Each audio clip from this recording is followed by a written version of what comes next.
Hello student, आज का हमारा नया टॉपिक है परागण, पॉलिनेशन। इससे पहले हम पढ़ चुके हैं पराग कणों का कैसे निर्माण होता है, अर्थात माइक्रोस्पोरोजेनेसिस या सूक्ष्म बीजाणु जनन क्रिया। सूक्ष्म बीजाणु जनन क्रिया में हमने पढ़ा था पराग कणों का कैसे निर्माण होता है।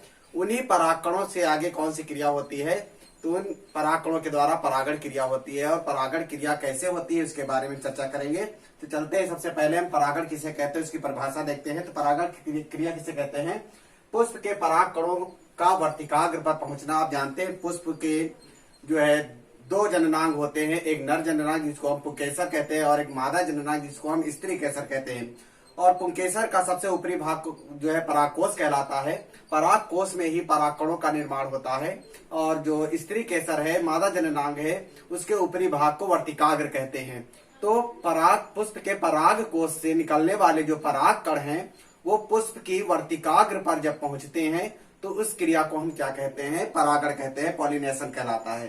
ठीक है, अब चलते हैं परागण कितने प्रकार का होता है। तो परागण को दो भागों में बांटा गया, स्वपरागण सेल्फ पॉलिनेशन और पर परागण जो है क्रॉस पॉलिनेशन। तो ये दो प्रकार हैं, दो टाइप हैं। तो पहला देखते हैं स्वपरागण किसे कहते हैं, सेल्फ पॉलिनेशन क्या है। इसकी परिभाषा दी गई है, किसी पुष्प के पराग कण उसी पुष्प की वर्तिकाग्र अथवा उसी पौधे के किसी दूसरे पुष्प की वर्तिकाग्र पर जब पहुंचते हैं तो इस क्रिया को हम क्या कहते हैं?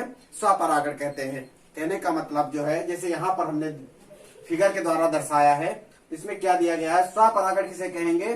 स्वपरागण का कहने का मतलब है कि किसी पुष्प के पराग कोश से निकलने वाले पराग कण, पराग कोश से निकलने वाले पराग कण जब उसी पुष्प की वर्तिकाग्र पर पहुंचते हैं अथवा किसी पुष्प के पराग कोश से निकलने वाले पराग कण उसी पौधे के दूसरे पुष्प की वर्तिकाग्र पर पहुंचते हैं तो इसको हम स्वपरागण कहते हैं।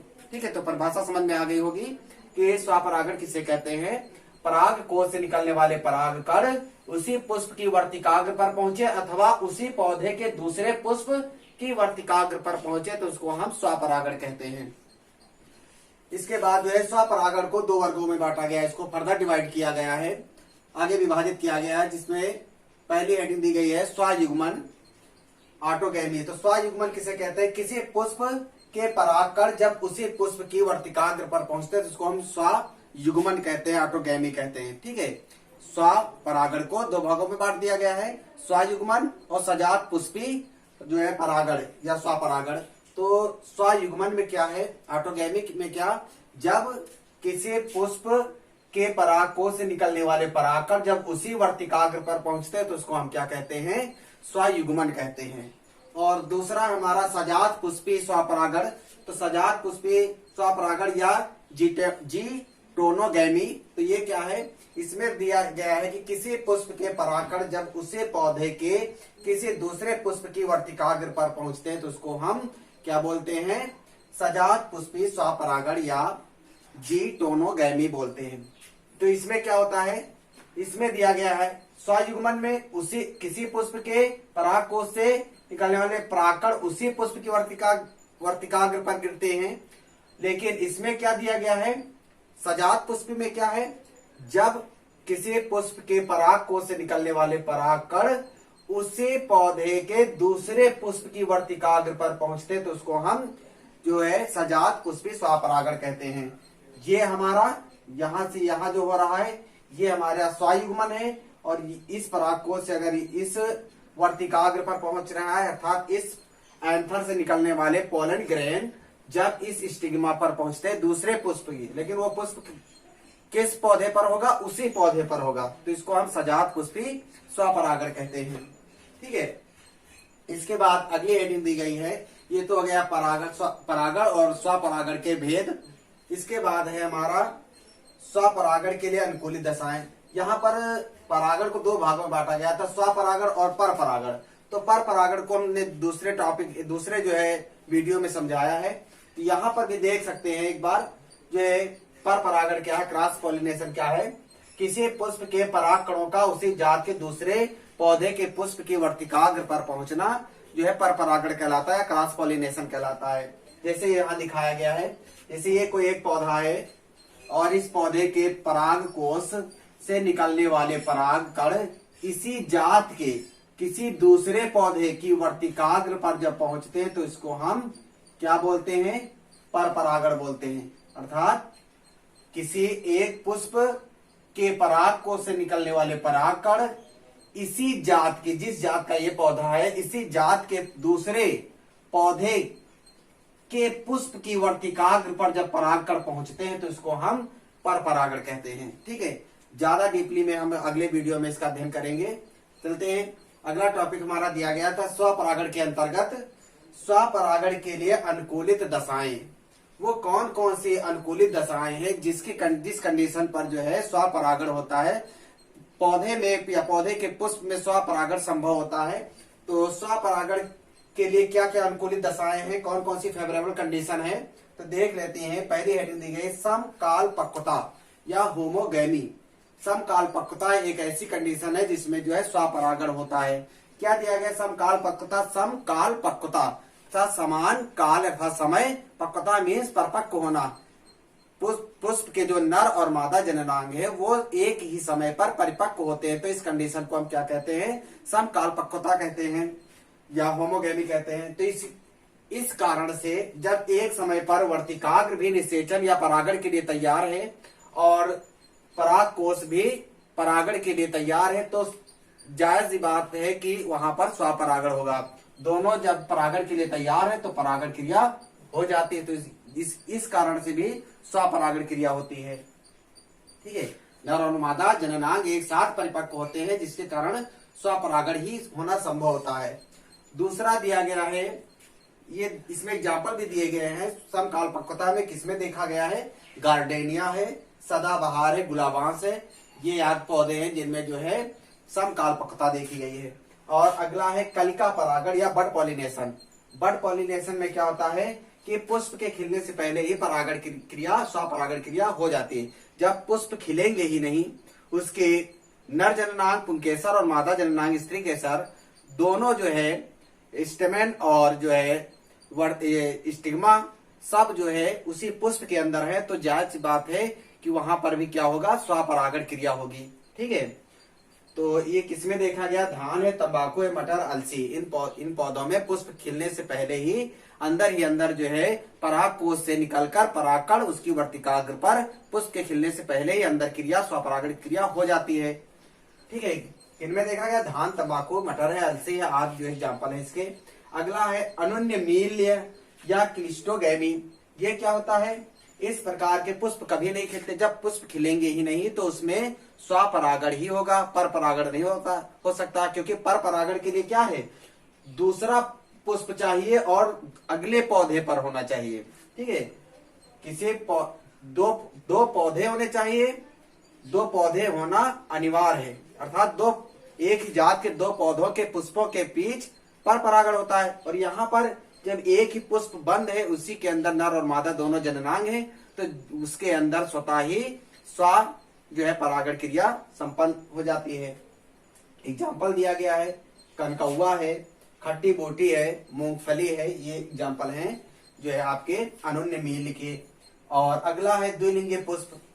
जब पौधे में द्विलिंगी पुष्प लगे होते हैं, अर्थात द्विलिंगी पुष्प किसे कहते हैं, ऐसे पुष्प जिनमें नर और मादा दोनों जननांग पाए जाते हैं, तो उनको हम द्विलिंगी पुष्प कहते हैं। तो उस कंडीशन में भी क्या होता है कि स्वपरागण होता है। जब दोनों जननांग पास पास में स्थित होंगे तो स्वपरागण ही संभव है। ठीक है, और अगला दिया भिन्न काल पक्वता।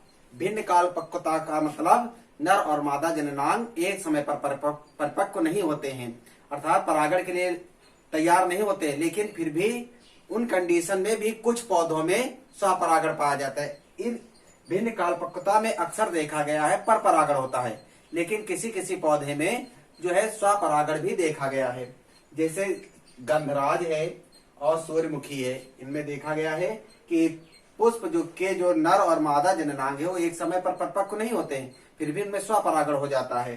ठीक है, क्यों, क्योंकि उभयलिंगी पुष्पों में हो सकता है कि ये जो आपकी भिन्न काल पक्वता अर्थात पुष्प के नर और मादा जननांग एक समय पर परिपक्व नहीं हुए, लेकिन मान लीजिए उभयलिंगी पुष्प हैं, इस पर नर जननांग पाया जा रहा है अर्थात पुंकेसर पाए जा रहे हैं, और इस दूसरे पुष्प में स्त्री केसर पाया जा रहा है। ठीक है, इसमें स्त्री केसर है और इसमें पुंकेसर है। ठीक है, तो यहाँ पर क्या है, भिन्न कालपक्वता हो सकता है। इसका स्त्री केसर परिपक्व नहीं हुआ है और इसका परागकोश परिपक्व हो गया है, लेकिन इसका जो है, चलिए हम मान लेते हैं द्विलिंगी पुष्प है, ये भी मान सकते हैं द्विलिंगी पुष्प है। तो इसका परागकोश परिपक्व नहीं हुआ है, लेकिन हाँ इसका परागकोश परिपक्व हो गया है और इसका वर्तिकाग्र, इसकी वर्तिकाग्र जो है, इसकी वर्तिकाग्र परिपक्व हो गई है, लेकिन इसकी वर्तिकाग्र परिपक्व नहीं हुई है। तो इनमें स्वपरागण नहीं हो पाएगा, लेकिन इससे निकलने वाले जो परागकण हैं इस वर्तिकाग्र पर पहुंच जाएंगे, तब भी स्वपरागण ही माना जाएगा, क्योंकि एक ही पौधे में दोनों पुष्प के बीच हो रहा है। ठीक है, तो यहाँ भिन्न कालपक्वता पाई जा रही। इस पुष्प के दोनों जननांग एक समय पर परिपक्व नहीं हुए, लेकिन इसके पास वाले पुष्प के जननांग जो है परिपक्व हो गए हैं, तो यहाँ से निकलने वाले परागकण यहाँ पर पहुंच सकते हैं। ठीक है, तो भिन्न कालपक्वता या हेटेरोगेमी में भी जो है क्या पाया जाता है, स्वपरागण पाया जाता है। ठीक है, और अगला दिया गया है कीटों द्वारा स्वपरागण। कुछ कीटों के द्वारा स्वपरागण हो जाता है, जैसे कीट यहाँ पर परागकोश पर आकर बैठे और उनके जो है शरीर से चिपक गए परागकण और ये उड़कर आकर पुष्प की वर्तिकाग्र पर आकर बैठ गई। तो इस कीट से निकलने चिपकने वाले जो परागण हैं, परागकण हैं, वो इस पर आकर चिपक जाएंगे, तो ये भी क्या हो गई, जो है परागण की क्रिया संपन्न हो गई। और वर्तिकाग्र तथा परागकोश एक दूसरे के संपर्क में आ जाने से कुछ पौधे हैं जिनके वर्तिकाग्र और जो है परागकोश एक पास आ जाते हैं, जैसे कुछ परागकोश जो है ऐंठ कर वर्तिकाग्र के पास आ जाते हैं, इस तरह से ऐंठ कर वर्तिकाग्र पे पास आकर चिपक जाते हैं, जिसके कारण परागकोश से निकलने वाले परागकण वर्तिकाग्र से चिपक जाते हैं, तो स्वपरागण हो जाता है। कुछ में क्या होता है कि परागकोश अपनी स्थिति में रहते हैं, परागकोश उसी स्थिति में रहते हैं, लेकिन जो स्त्री केसर है उसकी वर्तिका इस तरह से ऐंठ जाती है कि वो किसके पास आ जाती है, परागकोश के पास आ जाती है। तो वर्तिका के ऐंठने से जो है वर्तिकाग्र जो है परागकोश के संपर्क में आ जाती है और परागकोश से निकलने वाले परागकण वर्तिकाग्र पर पहुंच जाते हैं। तो इस प्रकार से भी स्वपरागण हो जाता है। किसमें देखा गया है, पीली कटीली है, सदाबहार में इसी प्रकार से देखा गया है कि जो है परागकोश ऐंठ कर वर्तिकाग्र के पास या वर्तिकाग्र जो है ऐंठ कर जो है परागकोश के पास पहुंच जाते हैं, जिसके संपर्क में आने पर परागकण जो है वर्तिकाग्र पर पहुंच जाते हैं और स्वपरागण क्रिया संपन्न हो जाती है। ठीक है, तो इस प्रकार से जो है स्वपरागण संभव हो पाता है इन सभी कंडीशन के कारण। तो ये था स्वपरागण के लिए अनुकूलित दशाएं। अगले वीडियो में हम पढ़ेंगे परपरागण किसे कहते हैं और परपरागण के लिए कौन कौन सी अनुकूलित दशाएं होती हैं। ठीक है, धन्यवाद।